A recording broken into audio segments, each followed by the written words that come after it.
ஆண்டவர் நமக்கு செவி கொடுக்கிறாருன்னு சொன்னா, ஆண்டவர் நம்மளுடைய ஜெபத்தை கேட்கணும்னு சொன்னா, நம்ம எப்பேற்பட்டவர்களா இருக்கணும்?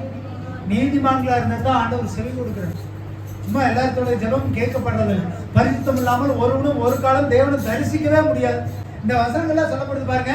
நீதிமான்களோட ஜெபத்தை தான் கேட்கிறாரு, செவி கொடுக்கிறார், ஆபத்துல கூட நிற்கிறார், அவர்களை தப்பி வைக்கிறார். ஆபத்தை ஏற்படுங்க, நாசமோசம் ஏற்படுங்க, பாதுகாக்கிறாருன்னு சொன்னா நம்ம யாரா இருந்தா தான் பாதுகாக்கப்படுவோம்? நீதிமான்களோட வீட்டை என்ன பண்றாருங்களா? ஆசீர்வதிக்கிறார். நம்மளுடைய நாவு என்னத்தை வேணா பேசுவோம். நம்மளுடைய வாயின் தாறுமார்களும் உன்னை விட்டு விளக்கிட்டார். உன் நாவை அடக்குனீங்கன்னா உன் வாழ்க்கைங்கிற படகு நேரா போயிட்டு இருக்கும். நாவை கொஞ்சம் அங்கேயும் இங்கேயும் உலட்டுனீங்கன்னா வாழ்க்கையவே அழிச்சுக்கும். ஆயின் சக்கரத்தையே கொளுத்தி போடணும் ஆண்டவர் சொல்லியிருக்காங்க. அப்ப வீட்டுக்குள்ள ஆசீர்வாதம் இருக்கணும்னா நம்ம பேசுகிற வார்த்தைகளை ஒரு தெளிவு வேணும். நீதிமான் கூடாருன்னா அங்க சந்தோஷம் கழிப்பு தான் இருக்கணும், ஆண்டவருடைய வார்த்தை தான் இருக்கணும். அதை தவிர மற்றது இருந்தா அந்த நீதிமான் கூடாரத்துல கெம்பீரிப்பும் இல்லை,